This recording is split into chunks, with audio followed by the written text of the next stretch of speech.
आप देख रहे हैं ओपिनियन इंडिया का। आपके साथ मैं हूं मीनाक्षी कंडवाल और ओपिनियन इंडिया के इस सेगमेंट में हमारे साथ इस वक्त खास मेहमान जुड़ चुके हैं। और आज क्योंकि किसानों को लेकर उत्तर प्रदेश की सरकार ने कई अहम फैसले लिए हैं, जिसमें पराली को लेकर, जुर्माने को लेकर कई जगहों पर किसानों को राहत दी है। तो राकेश टिकैत साहब हमारे साथ लाइव आ गए हैं। राकेश टिकैत जी, बहुत बहुत स्वागत है आपका टाइम्स नाउ नवभारत पर। मेरा पहला सवाल सर आपसे यही, देखिए कैबिनेट ने आज जो फैसले लिए, गन्ने के लिए भी एफआरपी बढ़ाकर 290 रुपए प्रति क्विंटल करने की मंजूरी दी है। और गन्ना किसानों के मुद्दे पर तो आप भी मुखर रहे हैं, यूपी की सरकार भी तमाम फैसले ले चुकी है। तो क्या आप मानते हैं कि यह सरकार का अच्छा फैसला है?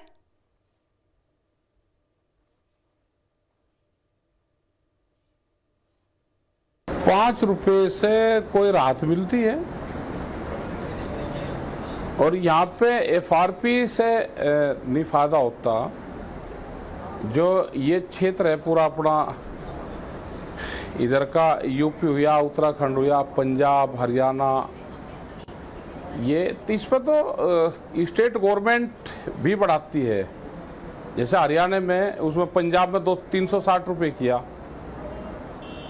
इसी तरह से उत्तर प्रदेश में इसमें रेट बढ़ाना चाहिए स्टेट को। नहीं, लेकिन जिस तरह से मुख्यमंत्री ने आज जो फैसले यूपी में लिए, या आज किसानों के साथ उनका संवाद था, 150 किसान वहां पर पहुंचे थे, उनकी मांगे सुनी, कुछ मुद्दों पर भरोसा भी दिया। सरकार के इन प्रयासों पर आपका क्या ओपिनियन है?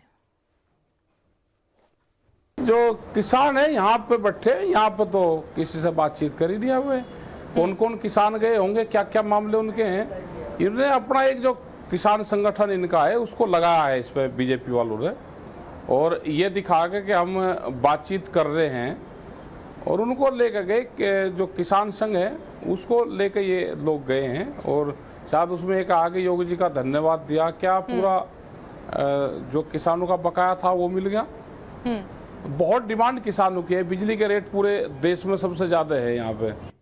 नहीं, मुद्दे जो आप उठा रहे हैं वो एक तरफ, लेकिन आपको हमेशा ऐसा क्यों लगता है कि सिर्फ गाजीपुर या सिंघू बॉर्डर के किसान असली हैं और बाकी सब सरकार के लोग हैं, सब नकली हैं? ऐसा क्यों लगता है आपको? हाँ, नहीं, चलो कर लो, हम क्या मैंने कर रहे, करो बात, करो, बातचीत करो। मतलब 2 दिन से एक किसान संगठन को किसी को लगा के, और 2 दिन से फिर बातचीत भी शुरू करवाई, उनका धरना प्रदर्शन भी शुरू करवाए।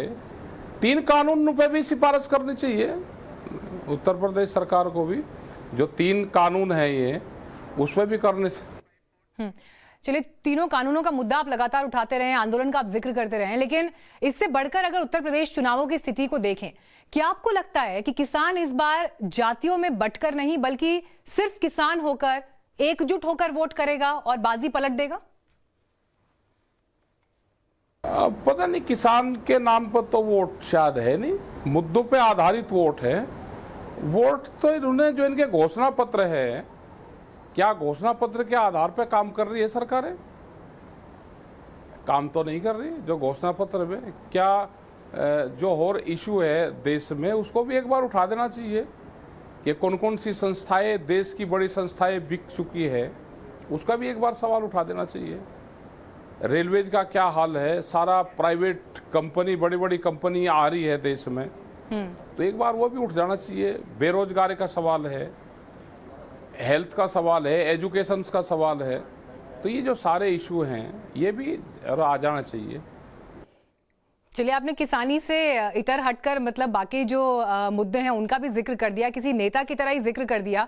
तो अगला सवाल मेरा इसी से जुड़ा हुआ, क्योंकि सिर्फ ये डिबेट नहीं, यहाँ पर ओपिनियन लिया जा रहा है। क्या राकेश टिकैत यूपी के चुनावी समर में लड़ते हुए दिखाई देंगे? मैं ये बता रहा हूं कि चुनाव की आचार संहिता लग गई। जिस दिन चुनाव की घोषणा हो जाएगी उस दिन बता देंगे चुनाव की बात। अभी तो किसान के मसले हैं,